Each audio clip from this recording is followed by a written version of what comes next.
E aí, queridos colegas, estamos de volta com a nossa segunda parte do nosso debate, da nossa reflexão sobre entendendo as possibilidades e as limitações da educação online em tempos de pandemia.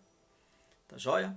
Bom, então dando prosseguimento à nossa reflexão, eu trago aqui a seguinte questão: o que fazer diante dos pontos que eu apontei, no nosso vídeo primeiro, das problemáticas que envolve a educação EAD, a educação online? Bom, primeiramente esclarecer o seguinte: a Undime, que é a União Nacional dos Dirigentes Municipais de Educação, defende que, caso seja feito o uso da modalidade de educação à distância como substituta às aulas presenciais, que seja então garantido o suporte tecnológico, metodológico e de formação de professores por parte da União e dos governos estaduais e das redes municipais. Então, obviamente, não é aconselhável iniciar aulas de qualquer forma, só para garantir o tempo pedagógico curricular, né, aos nossos alunos. Então eu sugiro, sugiro aqui algumas ideias, certo? Vamos pensar. Antes de mais nada, vamos esclarecer que diante das nossas expectativas, qualquer ideia, mas qualquer ideia mesmo, ela será insuficiente, uma vez que esse tempo de afastamento, e algumas pessoas ainda falam de isolamento, eu acho que esse termo isolamento social não deve ser utilizado, tá? Porque mesmo que a gente esteja afastado, a gente tem milhões de coisas que podem ser feitas. Basta que a gente pense. E aí, quando a gente começa a fazer, a gente não vai mais estar isolado, tá? Pensem sobre isso. Bom, então assim, vamos primeiramente pensar da melhor forma de comunicação via internet. Analisar qual a menos danosa, e que não devemos exaltar uma forma de comunicação em detrimento das aulas presenciais, tá? A gente não pode esquecer disso. Segundo, vamos fugir um pouco das aulas online. Existem experiências em utilização de jogos, de visitas a museus virtuais, o Google Earth, filmes e outras coisas que existem na internet que favorecem, que podem substituir aquela aula do professor lá explicando. Terceiro, vamos reduzir o currículo. Ih, parece uma coisa ruim, negativa. Será, gente, que reduzir um currículo vai realmente ser um grande prejuízo para o nosso aluno? Será que pelo fato dele não estar com um professor ministrando uma aula, ele está deixando de aprender? Vamos pensar nisso. E a partir disso, vamos pensar na valorização dos saberes indo aonde o aluno está. Vamos respeitar o seu espaço de convivência, a sua cultura, a sua comunidade. Vamos buscar explorar dos nossos alunos a história da sua comunidade, a história da sua família, dos parentes, dos idosos, dos avós. Tem tantas coisas que pode se aproveitar nesse momento que vamos estar em casa. Isso pode ser relatado, isso pode ser construído em forma de diário. Tudo que o aluno pode estar produzindo dentro de casa, para no retorno trazer como história de vida, como construção de um conhecimento mais próximo, mais vivo, mais real. Tá? Outra questão, Por que não aproveitar este momento para a descoberta de vocações, tá?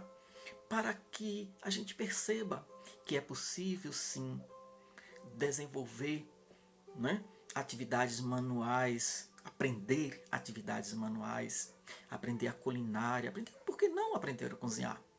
Por que não aprender a tocar uma música, a cantar, né? Enfim, produzir alguma coisa que está bem próxima muitas das vezes com o pai, né, nesse distanciamento social, que a família está mais junta. Então aproveitar isso para esse momento.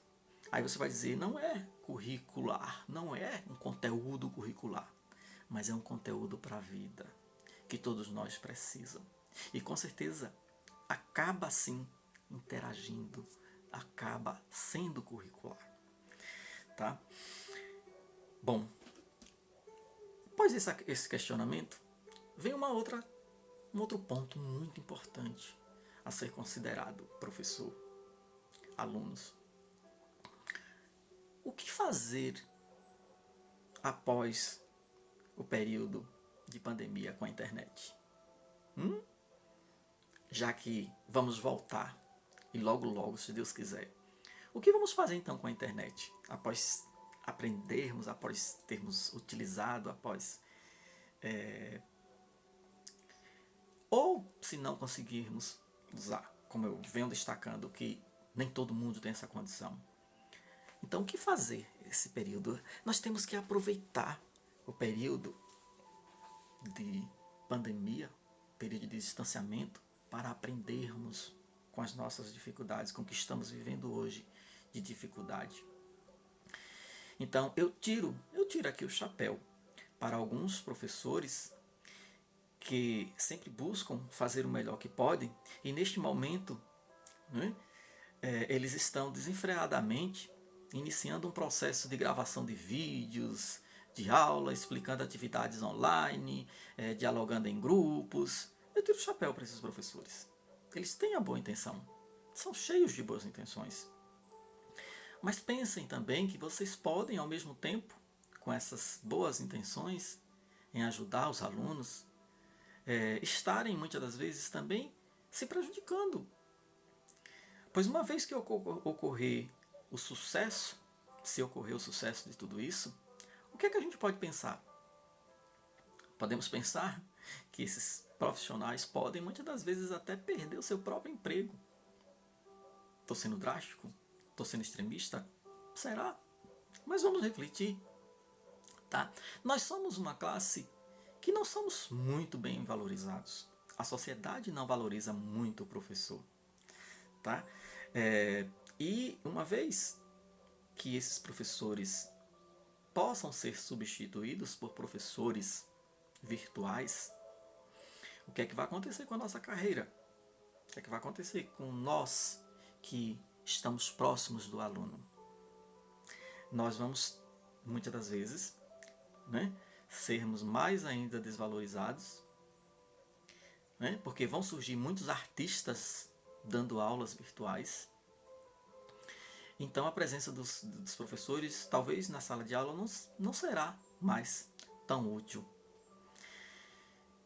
Para nós, o período pós-pandemia, nós precisamos refletir que a tecnologia ela deve assumir um outro papel nas nossas instituições, com os nossos alunos, nos nossos espaços educativos. Ela existe, é real, né? Ela pode sim ser a nossa aliada. Ela deve ser a nossa aliada. Todos estamos sentindo isso nesse momento de distanciamento social. O problema é que nunca pensamos que um dia seríamos obrigados, né, a pô-lo em prática. Pois bem, que essa experiência hoje nos sirva para aprimorarmos o nosso entendimento sobre a temática, sobre, né, termos mais conhecimento, mas que acima de tudo a gente consiga desenvolver atitude no desejo de exigirmos, né, dos nossos representantes, né, igualdade, para todas, não existir mais diferenças entre escolas que têm alunos com condições e escola que não tem alunos com condições, né? Onde essa educação EAD não seja encarada como uma única alternativa. Precisamos refletir isso e botar isso como nosso carro-chefe de pensamento, principalmente em regiões onde as dificuldades são maiores, né, de manter escolas, professores, transporte, né, e principalmente o homem, né, no próprio lugar onde ele vive. Então, que a gente não aceite isso, que a gente não venha colaborar para que realmente a educação EAD seja mais conveniente. É preciso também cobrarmos maiores investimentos dos nossos representantes políticos na acessibilidade das TICs, né, no uso da internet em todas as regiões, não só na sede do município. Né. Devemos instigar, sim, os nossos alunos e professores no uso consciente, né, dessas mídias e de uma formação. Precisamos de formações, precisamos de elementos que façam a gente trabalhar e entender melhor a dinâmica do funcionamento dessas tecnologias, né? E assim dos mais variados saberes e espaços, né? Fica então aqui a o meu questionamento, fica aqui a minha preocupação, fica aqui o meu apoio, né, a toda a classe, aos meus alunos, aos meus colegas de profissão, e a minha conclusão de que, diante desta pandemia que estamos vivendo, nenhuma tecnologia no mundo não deve, nem nunca substituirá o professor. Por quê?